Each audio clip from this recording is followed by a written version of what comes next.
오늘 함께 은혜를 나누고자 하는 말씀은 창세기 39장 2, 3절 말씀과 23절 말씀 습절을 보겠습니다. 구약성경 60페이지 창세기 39장 2절 3절 함께 봉독하시겠습니다. 여호와께서 요셉과 함께 하심으로 그가 형통한 자가 되어 그의 주인 애굽 사람의 집에 있으니 그의 주인이 여호와께서 그와 함께 하심을 보며 또 여호와께서 그의 범사에 형통하게 하심을 보았더라. 아멘. 23절 하나 더 보겠습니다. 간수장은 그의 손에 맡긴 것을 무엇이든지 살펴보지 아니하였으니 이는 여호와께서 요셉과 함께 하심이라. 여호와께서 그를 범사에 형통하게 하셨더라. 아멘. 형통하는 삶이란 무엇인가? 라는 제목으로 오늘 말씀을 증거하겠습니다. 이 세상에서 형통한다 이렇게 말을 하면 출세하고 성공하는 것을 가리켜서 형통한 삶이라고 보통 이야기를 합니다. 다시 말해서 돈 잘 벌고 권력도 있고 명예도 누림으로써 남들 앞에 이렇다 하게 내세울 만한 것이 있고 자랑할 만한 것이 있을 때 그걸 형통한다 이렇게 세상적으로는 말을 합니다.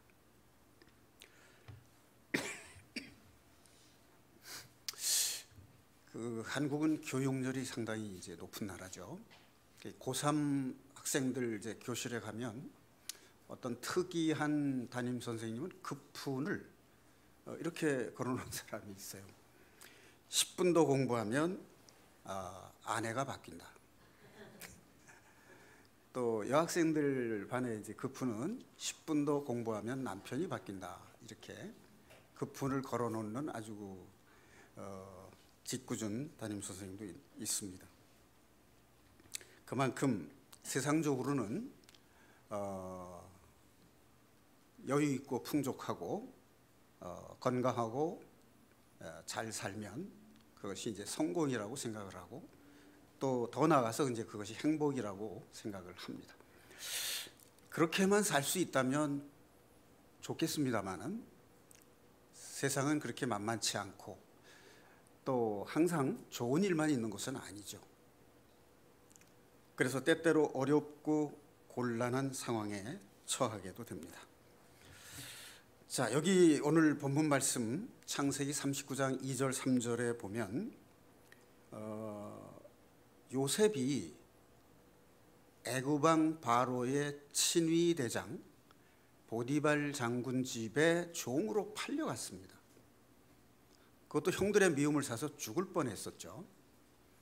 그러다가 이제 종으로 팔려왔는데 하나님께서는 요셉을 형통케 하셨다고 되어 있습니다. 또 23절에도 보면 보디발의 아내의 유혹을 거절했다가 모함을 받아서 감옥에 갔어요. 그런데 하나님께서는 그를 형통케 하셨다라고 되어 있습니다. 어떻게 보면 우리나라에 불법 체류하고 있는 외국인 노동자들만도 자유가 없는 종이라고, 그 당시 종이라고 하면 주인의 마음대로 제한할 수 있었고 심지어는 생명을 좌지우지할 수도 있는 그런 처참한 신분이 종의 신분입니다. 그런데 어떻게 형통하였다라고 할 수 있는가? 이게 세상적이고 인간적 현실 속에서는 이해될 수 없는 말이죠. 자, 그런데 이 세 절의 공통점을 찾아보니까 그 앞에 뭐라고 되어 있냐면 여호와께서 요셉과 함께 하심으로 그가 형통한 자가 되었다. 이렇게 되어 있습니다. 2절에도 그 말씀이 있고 3절에도 보니까 그의 주인이 여호와께서 그와 함께 하심을 보며, 요셉과 함께 하심을 보며, 또 여호와께서 그의 범사에 형통하게 하심을 보았더라. 또 23절에도 보니까 여호와께서 요셉과 함께 하심이라, 여호와께서 그를 범사에 형통하게 하셨더라, 이렇게 되어 있습니다. 자, 그러면 요셉이 형통하였다라고 하는 것의 공통적 전제는 하나님이 함께 하셨다 하는 데 있습니다. 그러니까 요셉이 처한 환경과 상황에 따라서 형통했다고 하는 것이 아니라 어떠한 환경에 처해 있든지 간에 하나님이 함께 하셨기 때문에 형통하였다고 되어 있습니다. 자, 그런데 여기서 우리가 형통한 또는 형통하였다 이렇게 말하면 과거 시제로 끝나는 시제죠. 그런데 그것이 단 한 번의 형통으로 끝나고 마는 것일 수는 없지 않겠습니까? 그러니까 여기에 형통한다라는 말은 진행형이라고 봐야 됩니다. 그래서 제목을 형통한 삶이란 무엇인가라고 하지 않고 형통하는 삶이란 무엇인가 이렇게 정해봤습니다. 하나님이 어떤 상황에서든지 하나님이 함께 하시는 것이 성경적 의미에 있어서의 형통하는 삶입니다. 자, 그곳에 하나님이 함께 하신다는 것은 무엇을 의미하느냐면 그가 처한 환경을 극복하고 이기게 하신다는 뜻이죠. 그리고 길을 열어주신다는 뜻이고 두려움을 없애주신다는 뜻이고 하나님의 뜻을 이루어 가신다는 뜻이에요. 그러니까 형통한 삶이라는 것이 하나님이 함께 하시고 동행하시는 것이라는 의미에서 좀 더 연속선상에서 진행형으로 확장시켜서 생각을 해본다면 결국은 하나님이 함께 하셔서 그로 하여금 무엇을 어떻게 하신다는 뜻이 담겨 있습니다. 포함되어 있습니다. 그러니까 요셉이 처한 환경이 어떠하든지 간에 그 환경 속에서 하나님이 함께 하심으로 요셉의 삶을 통해서 하나님의 뜻을 이루어 가시는 것이 형통하는 삶이다. 이렇게 확장해서 해석을 할 수가 있겠습니다. 그러니까 우리들이 예수 그리스도의 보혈을 통해서 죄 사함을 받고 거듭난 그리스도인으로서 살아갈 때 우리의 삶 속에서 하나님이 임재하시고 하나님이 함께 하시되 그 삶을 통해서 나를 통해서 하나님이 이루고자 하시는 일을 능력으로 역사하시는 삶, 그것이 형통하는 삶이라고 하는 것이 되겠습니다. 자, 여러분들도 그런 삶을 사시기를 주님의 이름으로 축원합니다. 네. 그래서 우리의 삶 속에 하나님을 모시고 전능하신 하나님과 함께 사는 것이 우리의 능력이 되고 우리의 기쁨과 감사가 되는 것이 얼마큼 큰 성공이고 행복인가 하는 것을 항상 우리 마음 속에 새기고 기억하고 있는 그것이야말로 진정한 찬양이 되지 않을까, 그런 생각을 해봅니다. 우리가 찬양을 할 때, 찬송가를 부르고 찬양을 할 때 곡조에 이끌리다 보면 가사의 내용을 음미하지 못하고 습관적으로 부를 수도 있습니다. 그런데 그 가사의 내용이 나의 신앙 고백이 될 때 그것이 진정한 찬양이 되듯이 나의 삶을 통해서 하나님께서 나를 통해서 이루고자 하는 하나님의 거룩한 이름을 영광스럽게 증거하시는 그 삶, 내가 그 통로가 되는 그런 삶을 사는 것이 진정한 하나님에 대한 찬양이 될 것입니다.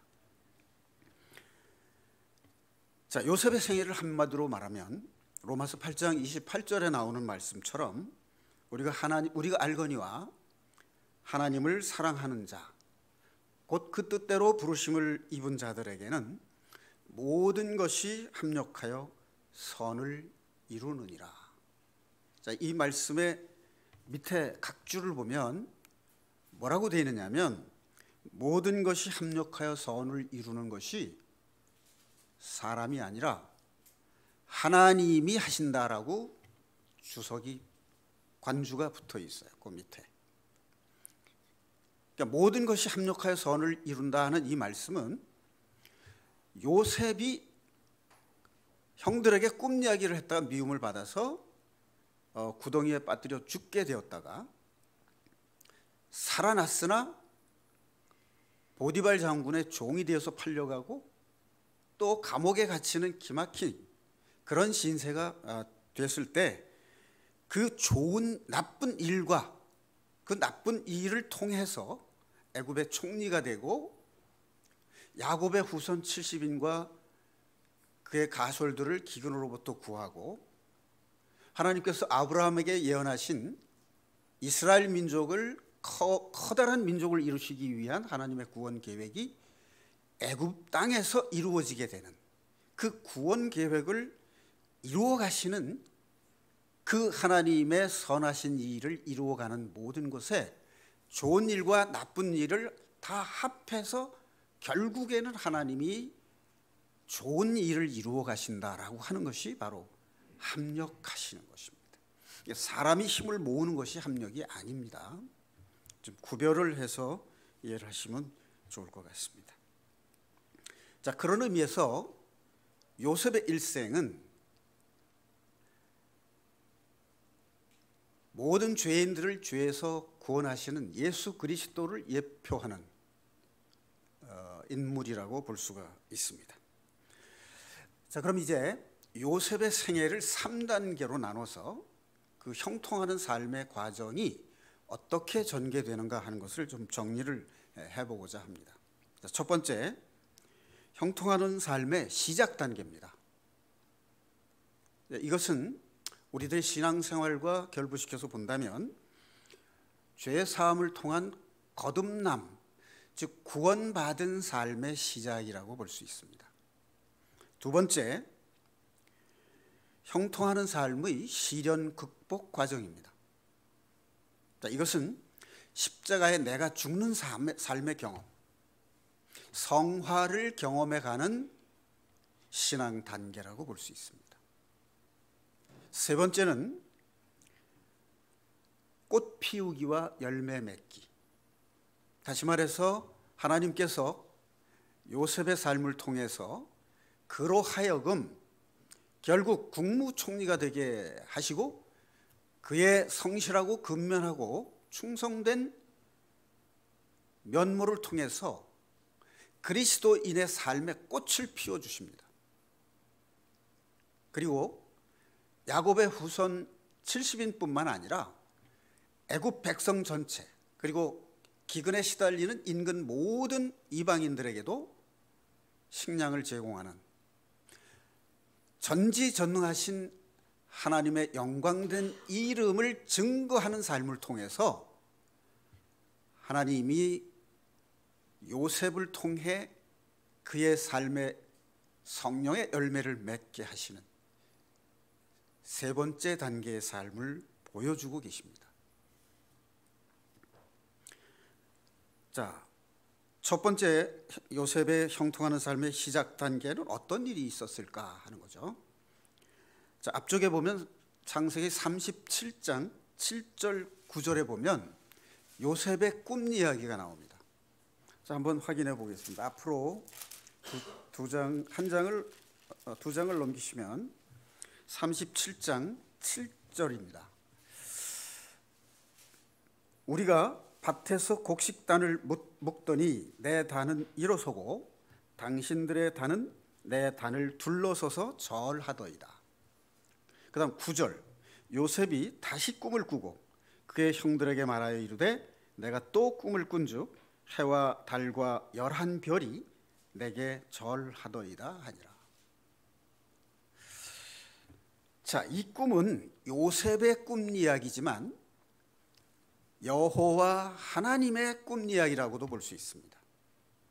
왜 그러냐 하면 이 꿈은 단순한 요셉의 자랑거리로 삼기 위한 꿈이 아니라 장차 요셉이 하나님의 구원 계획에 어떻게 쓰일 것인가를 예언하신 말씀이기 때문에 여호와 하나님의 꿈이고, 동시에 요셉이 꾼 이 꿈은 하나님이 요셉을 부르시고 택하셨다는 것을 의미하는 것입니다. 이것이 첫 번째 단계예요. 이것은 우리들의 신앙 과정으로 말하면 우리가 하나님을 찾고 그것이 하나님의 부르심에 응답하는 삶이 돼서 우리가 회개를 통해서 예수 그리스도를 믿고 죄사함을 통한 구원을 얻는 과정, 그러니까 우리의 신앙생활의 시작 단계가 된다고 볼 수가 있습니다. 자, 우리는 구원받은 성도로서 어떻게 하나님을 따라, 하나님의 뜻에 따라 살 것인가 하는 것이 우리들의 비전과 꿈이 되어야 된다는 것을 보여주고 계신 겁니다. 자기의 뜻에 따라서 꾸는 꿈은 비전이 아니라 욕망과 야망이 된다면, 하나님의 뜻에 따라 꾸는 꿈은 바로 비전이 되는 것입니다. Boys be ambitious라고 하는 그 유명한 영어 구절이 있죠. 소년들이여 야망을 품으라 하는 이 번역은 비전을 가지라로 번역하는 것이 더 정확한 번역이 될 것입니다. 왜냐하면 그 말을 선포한 사람이 그리스도인이기 때문입니다. 그런데 그걸 번역한 사람은 아마 그리스도인이 아니었던 것 같습니다. 어쨌든 우리 마음속에 하나님께서 우리 마음속에 심어주신 비전, 그것이 우리 삶의 방향이 되고 목표가 되는 삶, 그것이 형통하는 삶의 시작이라고 하는 것을 하나님은 요셉의 삶을 통해서, 요셉의 꿈 이야기를 통해서 우리들에게 제시해 주고 계신 것입니다. 자, 이 말은 우리가 하나님의 뜻에 따라 살고자 하는 양심이 깨어남을 말하는 것이고 거듭난 삶의 시작을 의미하는 것입니다. 더 나아가서 내 삶을 통해서 하나님의 선한 뜻이 나타남으로써 하나님의 이름이 거룩하심을 증거하는 삶이 되게 하시는 것이 하나님이 우리를 향하신 뜻이라고 하는 것을 말씀하시는 것입니다. 히브리서 11장을 보통 우리가 믿음장이라고 이렇게 이야기를 합니다. 이 사람들의 공통된 삶의 모습이 바로 뭐냐면 하나님의 비전으로 살기 시작했다는 뜻입니다. 예를 들면 아브라함에서 아브라함의 삶을 살기 시작했다는 뜻이에요. 아브라함은 우상 숭배하는 곳에 살고 있었지만 하나님의 그의 이름을 아브라함이라고 바꾸어 불러주었을 때 그는 하나님의 꿈에 따라서 하나님께 대한 비전을 가진 삶이 시작됐다는 것을 의미하는 것입니다. 바랄 수 없는 중에 하나님을 믿은 그 믿음의 사람 아브라함은 바로 믿음의 조상이 됐고 모든 구원받는 사람들이 복의 근원이 됐다라고 하는 것을 의미하는 것입니다. 히브리서 11장 믿음장에 나오는 모든 믿음의 사람들은 보이지 않는 것을 보는 것처럼 믿었다고 되어 있습니다. 그리고 보이는 땅의 왕국이 아니라 하늘에 있는 하나님이 통치하시는 하늘 왕국을 꿈꾸었던 사람들이라고 할 수 있겠습니다. 자, 그다음에 요셉이 형통하는 삶을 사는 두 번째 단계, 그것은 바로 시련과 극복의 과정이라고 할 수 있습니다.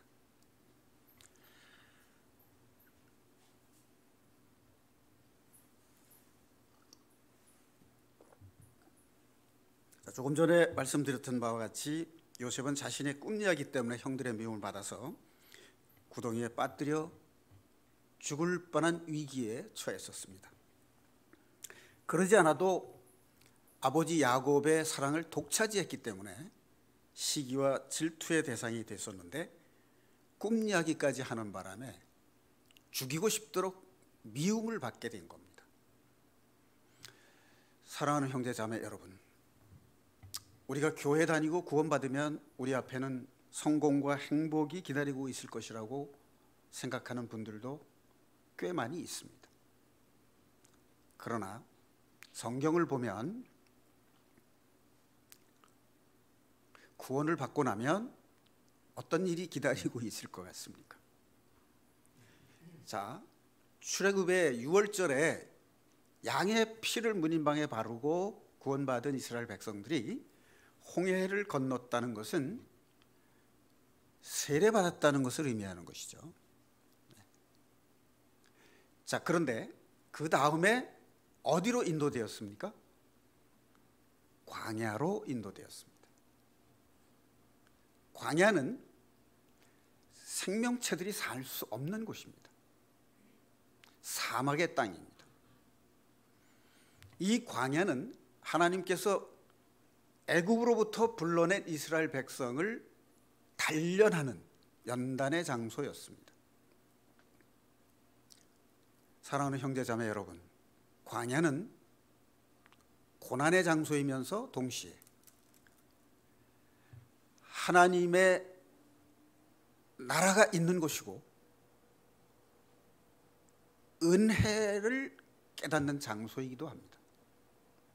고난이 없으면 하나님을 찾지 않기 때문입니다.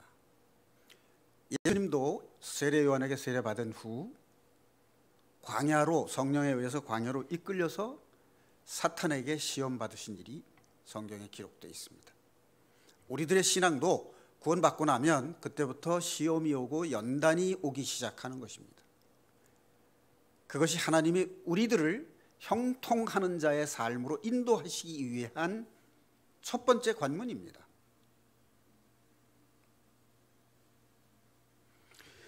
구원받은 지 10년이 되고 20년이 되고 30년이 됐다 하는 것은 무엇을 의미하느냐?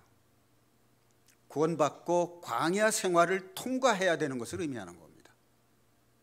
자, 그렇다면 광야를 40년 동안 살았다라고 하는 것은 40년, 유태인들에게 있어서 40년은 한 세대를 의미합니다.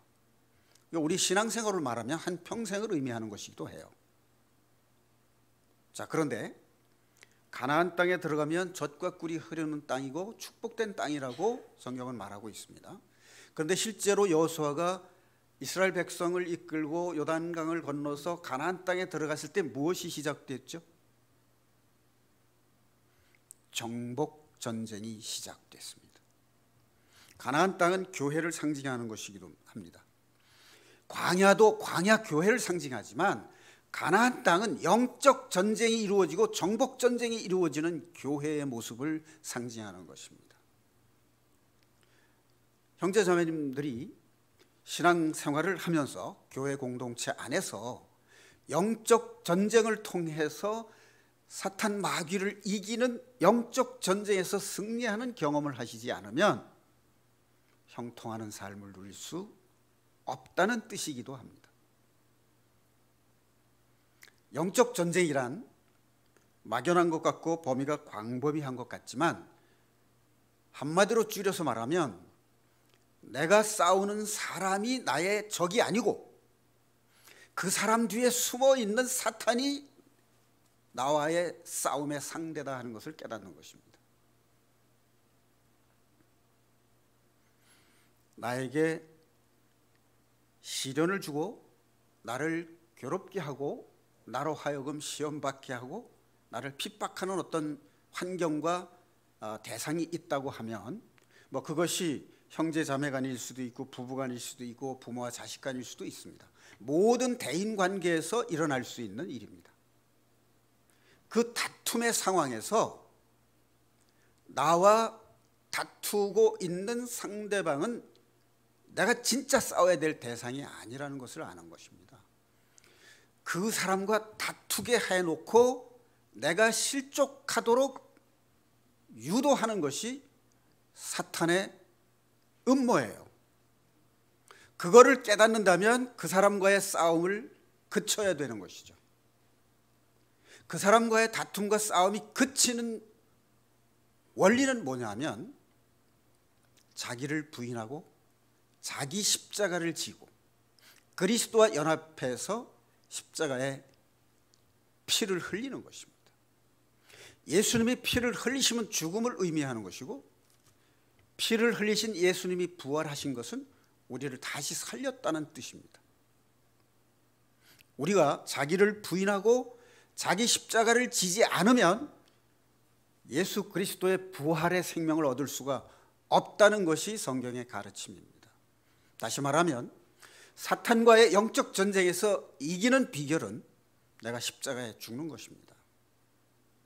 예수님이 그러하셨듯이 예수님이 십자가에 죽으심으로 우리 죄를 대신 속하시고 대속의 희생 제물이 되셨을 뿐만 아니라 사탄으로부터 우리를 해방시키신 구속주라고 하는 것을 동시에 우리는 기억해야 될 것입니다. 이것을 통해서 하나님과 우리의 관계가 죄로 인해서 단절됐던 것을 회복시켜 주신 회복의 신앙이라고 하는 것도 그 속에 포함이 되는 것입니다. 그것이 형제와 형제 사이에도 단절됐던 관계가 회복되는 것, 그것이 영적 전쟁에서 승리하는 삶임을 성경은 누누이 여러 곳에서 강조하고 있습니다.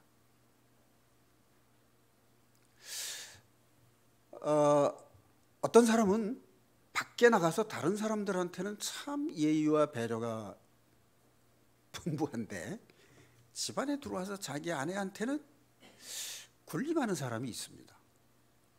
그런가 하면 반대로 집안에서는 아내한테 참 잘하는데 밖에 나가서는 또 옳고 그르고 시시비를 가려서 다투기를 잘하는 사람도 있어요. 그런가 하면은 두 가지 다 잘하는 사람도 있는데 좀 드물죠. 쉽지 않습니다. 두 가지 다 잘하기는. 그런가 하면 두 가지 다 못하는 사람도 있어요. 이런 사람은 정말로 자기를 성찰하고 돌이켜보고 시련과 고난을 통해서 하나님을 찾지 않으면 안 되는 사람들입니다. 저는 젊었을 때는 밖에 나가서는 참 예의 바르고 배려를 잘했어요. 집안에 들어와서는 잘 못했습니다. 그래서 우리 자매가 마음고생도 꽤 했습니다. 그런데 요새는 반대로 집안에 들어와서 잘합니다. 뭐 그렇다고 해서 제가 완벽하고 온전하다는 뜻은 아니고 상대적으로 옛날에 비해서 이제 그렇다, 뭐 그렇게 이해하시면 좋을 것 같습니다. 그런데 밖에 나가서도 잘하고자 합니다. 아멘이십니까? 네, 여러분들도 그렇게 되시기를 바랍니다.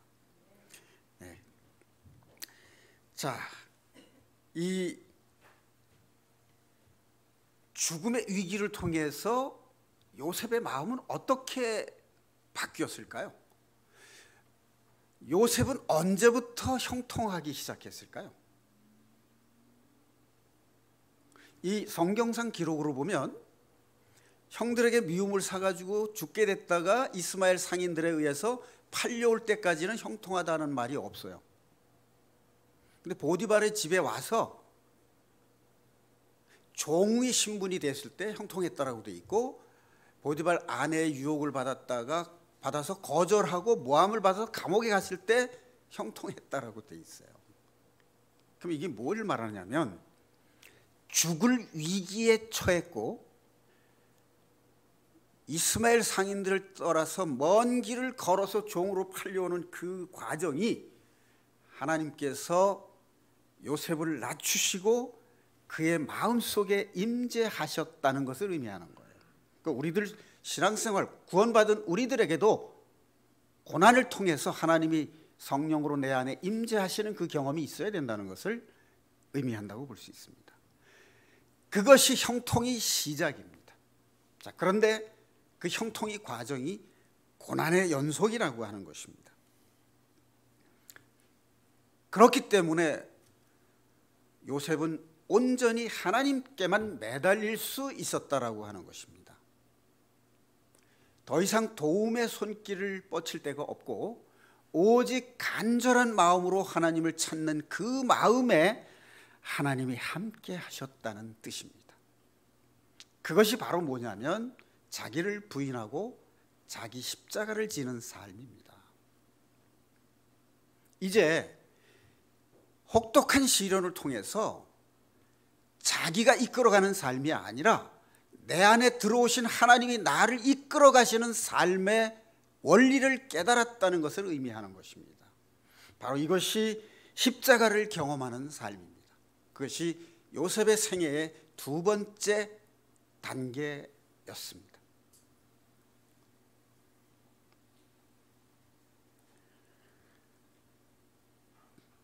그런데 그가 형통함을 누구도 보았다라고 되어 있냐면 보디발도 봤다라고 하는 것입니다. 자, 그러면 자기를 비우고 하나님의 임재를 통해서 하나님이 함께 하심으로 형통한 삶을 살았을 때 요셉은 어떠한 인격을 갖추게 되었을까 하는 거죠.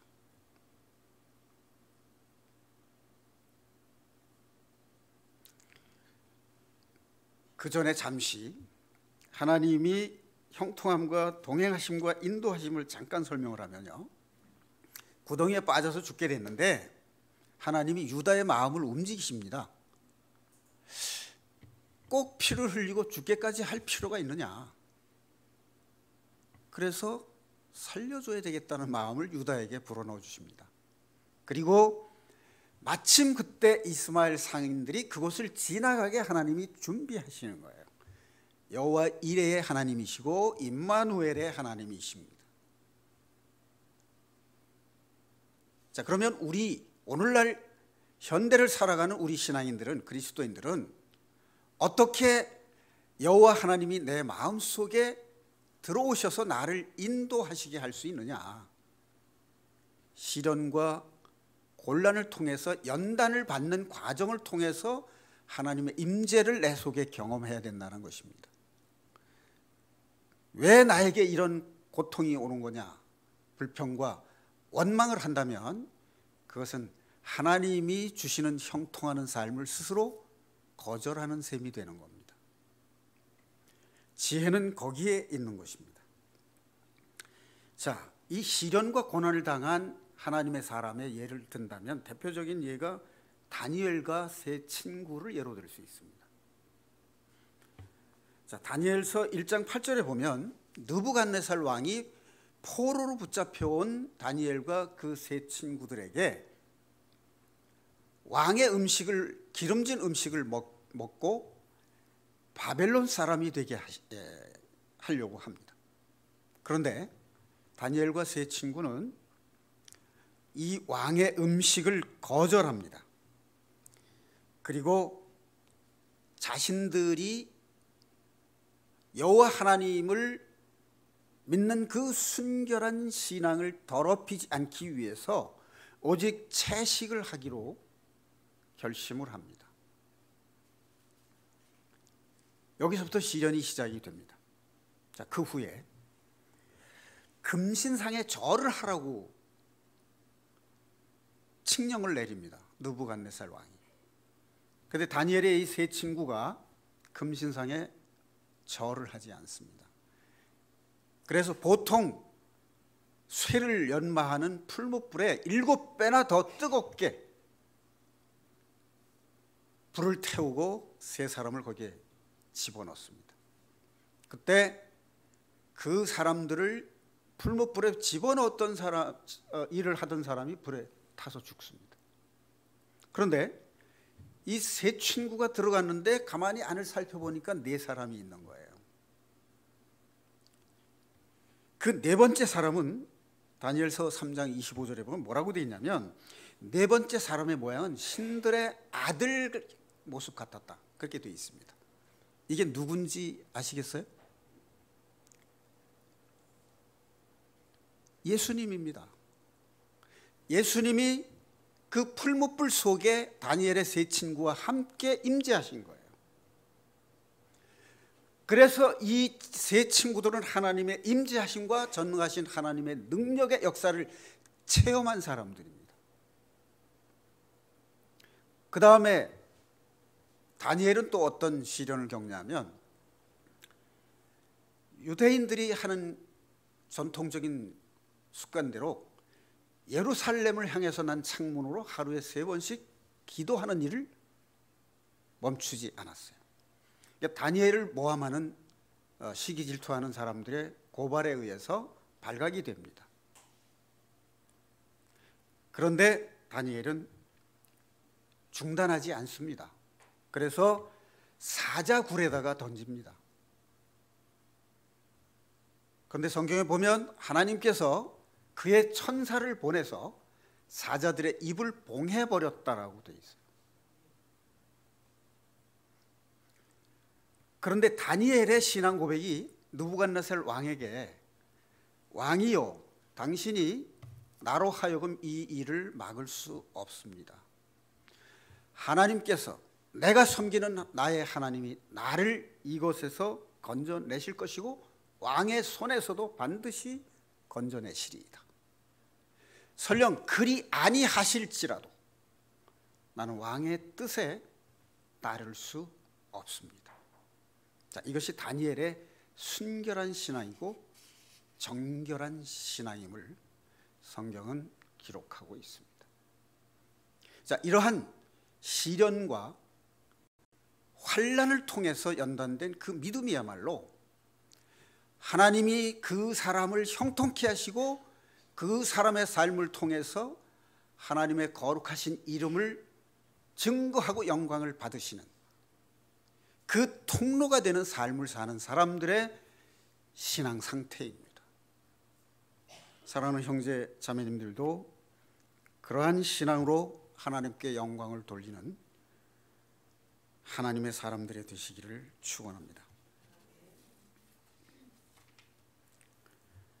자, 세 번째 단계, 요셉이 형통하는 삶에서 세 번째 단계는 꽃 피우고 열매 맺는 단계입니다.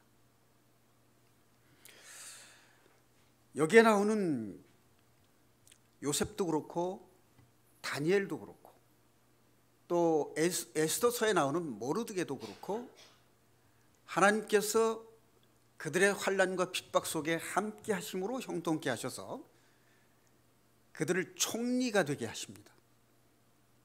신앙생활에 있어서 하나님의 전능하심과 주권자 되심을 이방인들에게 증거하시는, 다시 말하면 요셉과 다니엘과 모르드게의 삶에서 하나님이 그들의 생애에 꽃을 피우게 하시는 대목입니다. 요셉은 보디발 장군 집의 가정 총무가 됐을 때도 그렇고 감옥에 갇혀서 옥중 재반 사무를 볼 때도 그렇고 그 주인들이 상급자가 그에게 전권을 위임했다고 되어 있습니다. 그것은 무엇을 의미하느냐면 요셉의 삶이 성실하고 근면했을 뿐만 아니라 일관되게 진실했다는 것을 의미합니다. 바로 이것이 우리들이 형통하는 삶을 살기 위해서 우리는 일관되게 성실하고 근면하고 진실한 삶의 자세로 하나님의 사명에 충실한 삶을 살아야 된다라고 하는 것을 의미하는 말씀이라고 보입니다. 이렇게 요셉이 사람 됨이 일관되게 성실하고 근면하고 진실하였음을 증거하는 이 삶이야말로 하나님의 이름을 영광되게 하는 진정한 찬양의 삶이 된다고 볼 수 있겠습니다. 결론적으로 성경적 형통하는 삶의 비결이 무엇일까? 그것을 요약 정리를 해보겠습니다. 첫 번째로 세상과 구별된 믿음의 정절을 지켜야 한다. 다니엘과 세 친구의 믿음은 세상과 구별되는 믿음의 정절을 지킨 믿음이라고, 신앙이라고 볼 수가 있습니다. 요셉도 자기가 환난과 핍박을 당할 때 변호하거나 스스로를 변호하거나 변명하지 않았습니다.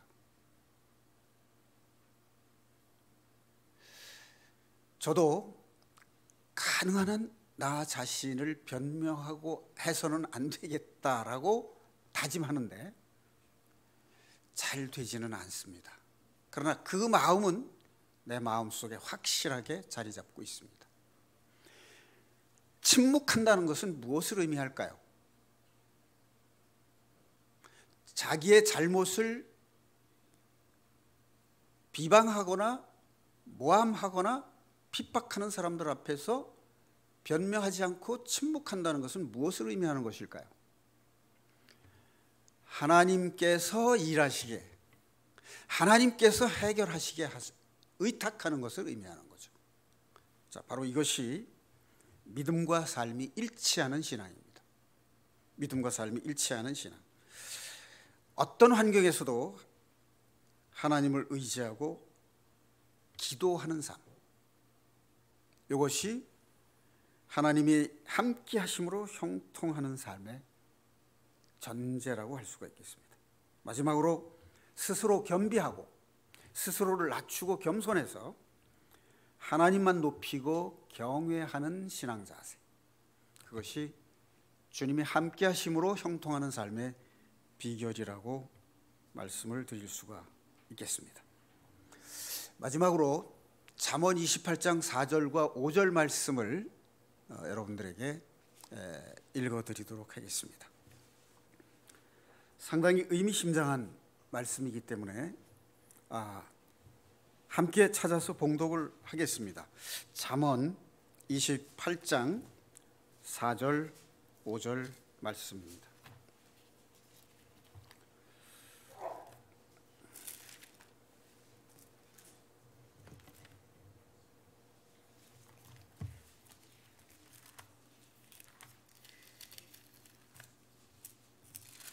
구약성경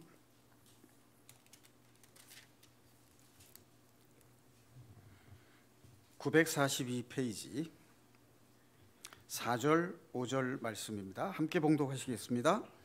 율법을 버린 자는 악인을 칭찬하나 율법을 지키는 자는 악인을 대적하느니라. 악인은 정의를 깨닫지 못하나 여호와를 찾는 자는 모든 것을 깨닫느니라. 자, 이것이 형통한 자의 삶의 모습이라고 생각됩니다. 사랑하는 형제 자매 여러분 삶 속에 하나님이 함께 하심으로 형통하는 삶을 사시고 여러분의 삶을 통해서 하나님의 선하신 뜻이 이루어지는 복된 하나님의 자녀들이 되시기를 예수님의 이름으로